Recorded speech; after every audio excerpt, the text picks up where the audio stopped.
Today is our second Sunday of Advent, and it finally feels like the right time to be singing Christmas carols, right? Be in the holiday spirit. I love this time of year. It just is so comforting to me to hear those familiar carols and just to be in this energy of light during the darkest time of the year. And I get up for work and it's dark out. I get home, it's dark out, and to know that this great light that we're celebrating is coming forward at this time. And when I was considering what to speak about today, I thought it would be most appropriate to speak about Mary, since we share a similar condition. But I make no claims to an immaculate conception. Though I do know that this child is going to be born into original blessing, and definitely will be so blessed to be born into this ministry. Thank you, God. So while most people are shopping and decorating for Christmas, David and I have been decorating and preparing the nursery for our new little arrival. She's due in 5 weeks, but she could be a Christmas baby. I don't know, I couldn't blame her for wanting to be born on the most popular birthday of the year. And I wasn't sure if children were going to be a part of our lives. So becoming pregnant has really been a blessing and a calling for me to support this new life. And if you look close enough, you might see her moving around. So maybe I should stand back here so it's not too distracting. Unity, to bring her into Unity and teach her about this wonderful faith and to be open to all that she has to teach us is really a gift. And the sooner that the due date comes, the more it becomes a reality that there's going to be a new person in our lives.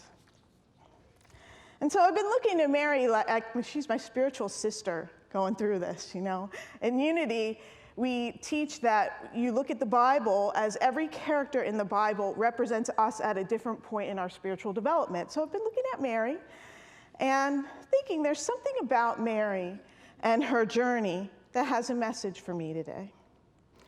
And we don't really know much about her months of pregnancy. There's nothing in the Bible that says that Elizabeth threw her baby shower or talks about her picking colors for Jesus' nursery or anything like that. But I've been wondering what it was like for her to discover that she was carrying a child that was going to have the most powerful impact on the history of the world, of any human, really, and what her journey means for all of us spiritually. Now, there's only one gospel account in all the 4 gospels that tells us of how Mary discovered that she was pregnant and carrying Jesus. In the first chapter of the Gospel of Luke, Mary is visited by the angel Gabriel in her home in Nazareth. Now, Nazareth was considered a commonplace town with ordinary people, and Mary wasn't a superstar. She wasn't the most popular person in Nazareth to be chosen for this. No one expected anything great to come out of Nazareth. Mary was an ordinary person, and Luke described her as a virgin engaged to a man whose name is Joseph. The virgin's name is Mary, and that's it, just a simple description.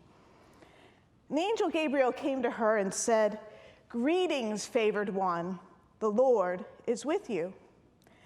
And Mary was blown away by this. She was really confused. She wondered what kind of greeting this was. And the angel said to her, "Well, don't be afraid, Mary, for you have found favor with God."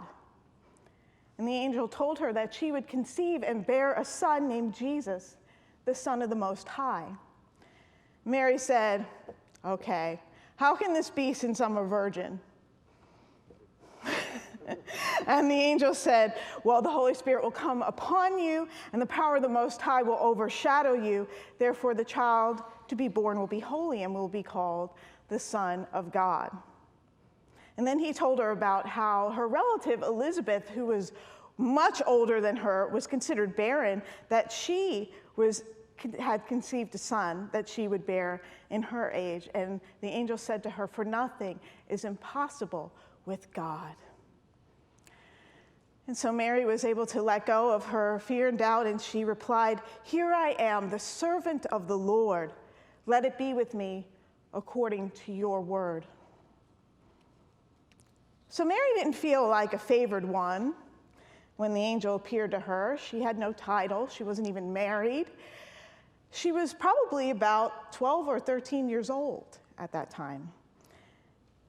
So if you were Mary, do you think that you could feel worthy to be Jesus' parent?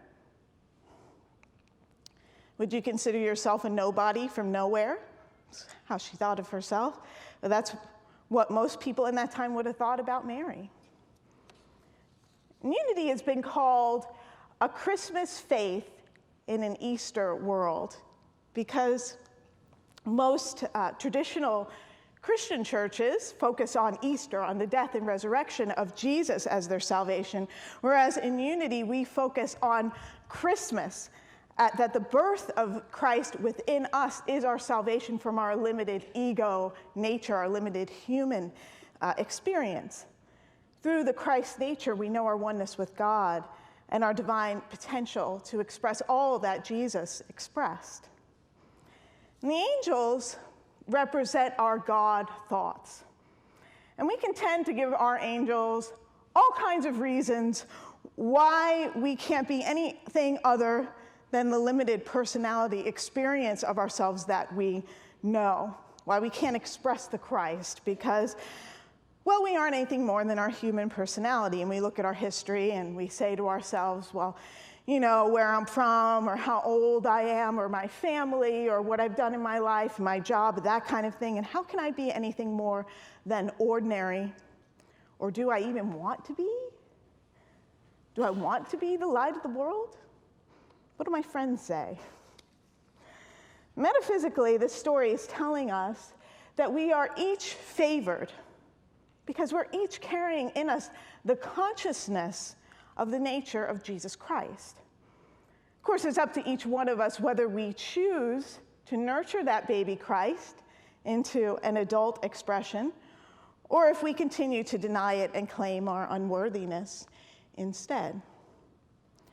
In my many years in Unity, I have heard from many people their story of coming to Unity, that they came through these doors and they listened to the talk and they were told that you are made in the image and likeness of God. You are God's perfect child and you are loved. And they bolted out the door because they just couldn't hear it.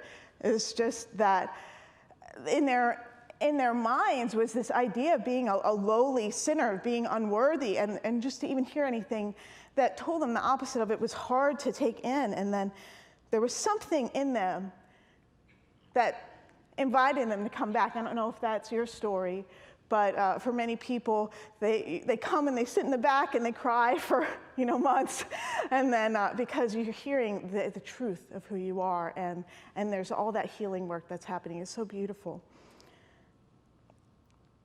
Mary knew that this calling to be the mother of Jesus was way out of her comfort zone, okay? But she didn't bolt out the door. Something in her felt the fear, and she went through the questioning, and she allowed herself to say yes. Do you remember what the angel said to Mary right before she said yes? He said to her, "For with God, nothing is impossible." And this is an important message for us to remember this Advent season when we're faced with situations in our lives that seem impossible and wonder if it's even worth hoping for things to change. Unity co-founder Charles Fillmore tells us that Mary represents the heart-centered consciousness of the soul, love, which the soul in Unity consists of the conscious and the subconscious minds. And through the power of love within, we're able to believe greater things for ourselves than the outer world tells us is possible. And we can be open to the Christ coming into expression in what we might consider the commonplace mind, like Nazareth, our common, our regular, ordinary mind, not like a special, enlightened something, that in our own consciousness we really can envision love expressing in new ways in our lives. And the angel Gabriel represents divine wisdom, bringing a spiritual idea to the soul so that it may become conscious of the Christ within. So have you noticed that you have this voice of wisdom within you? That's what these stories are revealing to us, that we have this divine wisdom within, that if we can get quiet enough and still enough, the voice of spirit within can reveal to us a spiritual way of living and of being. But it takes that willingness, like Mary had, to let go of fear and to let go of worrisome thoughts. So are you willing to be willing today? Mary was willing without having any kind of achievement in her life or any real proof that any of this was going to work out for her. In fact, the Gospel of Matthew tells us that her fiancé, Joseph, was ready to dump her when he heard that she was pregnant. And because they hadn't had no marital relations. But Joseph was representing the thinking nature that is ready to bolt, to leave, that can't be open to spirit. And an angel came to him in a dream and revealed to him that he needed to stay with Mary and to not be afraid, because her child Jesus was going to save people from their sins, from their fearful, limited thinking. And so when we get caught up in reasoning and thinking like Joseph did, we can become unwilling to know a divine solution.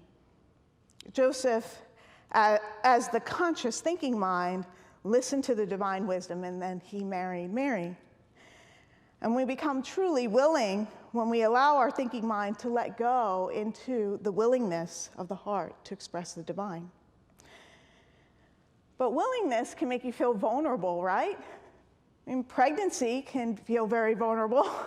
I can't really hide this belly. Everybody kind of knows what's going on, right? So if we become willing and open to spirit and change, and people see that change in us, it can become very vulnerable. We're not like the self that people know of us. And as a pregnant woman, there have been lots of doctor's visits and appointments and tests and planning and a lot of opportunity to get caught up in that, in the unknowns. It has also been a great opportunity for me to deepen my faith and really trust in God, because of really not knowing what was coming, and not even, knowing what it's going to be like to have this new child and this new life and all of these changes. So there are a lot of unknowns, and I could be like Joseph, and I could worry and get caught in the thinking mind. But it's been a practice to continually go to the heart and to trust in God.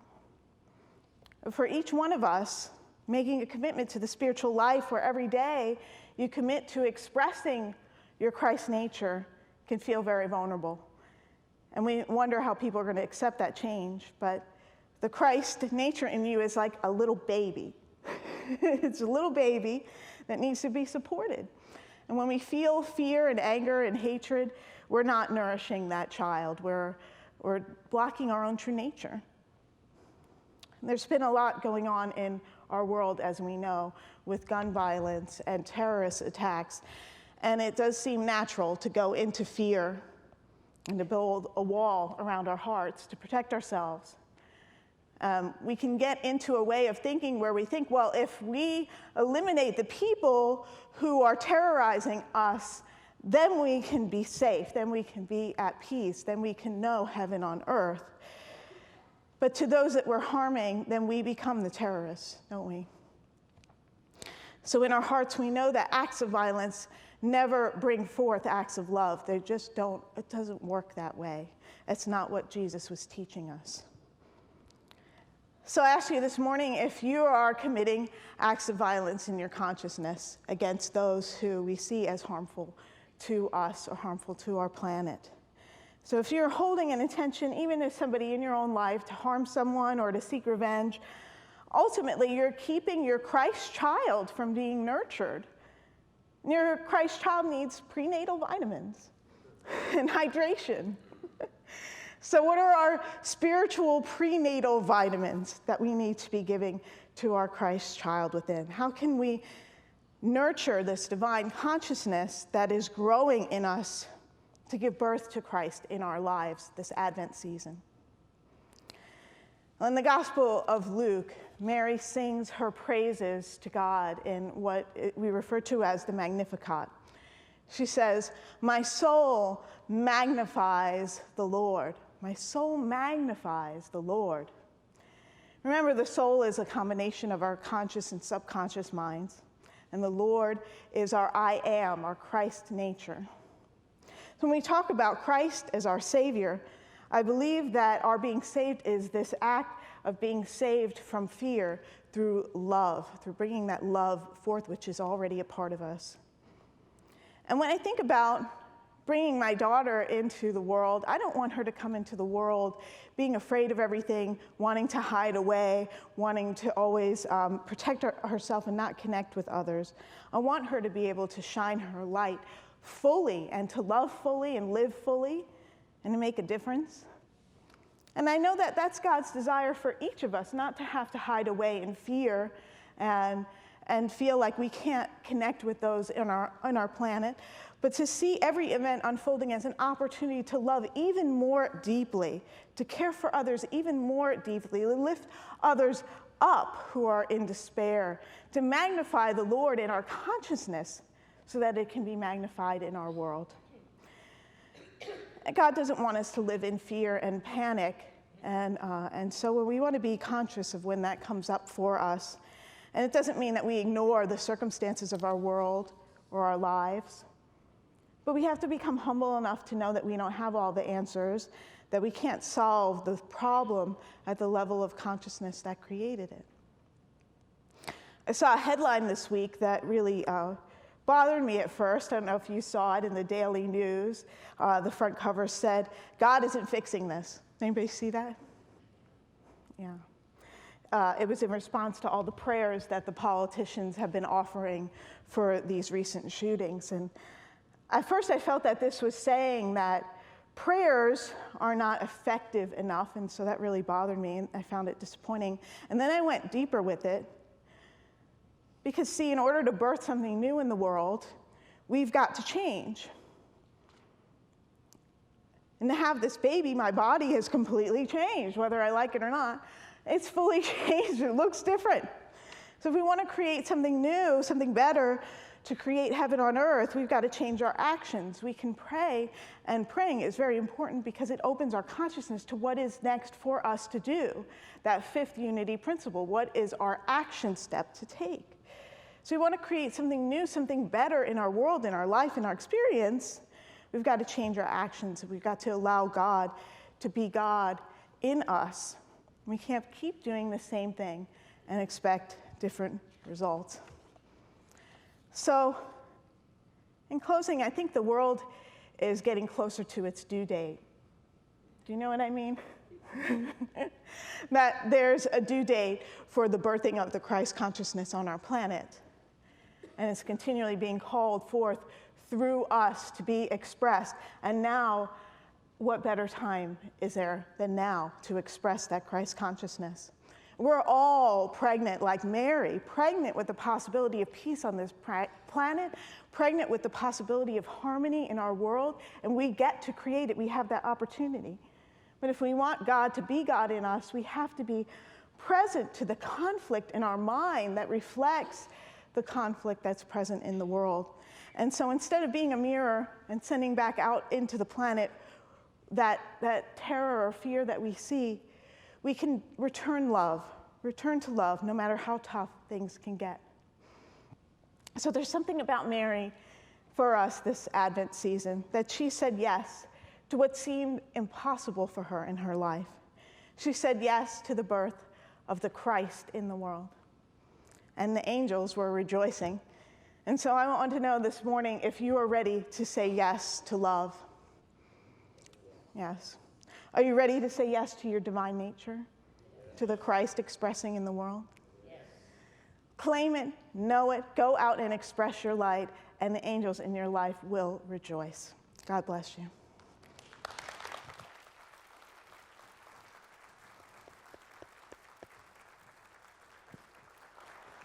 Thank you, Reverend Jeanmarie. So I invite the band back.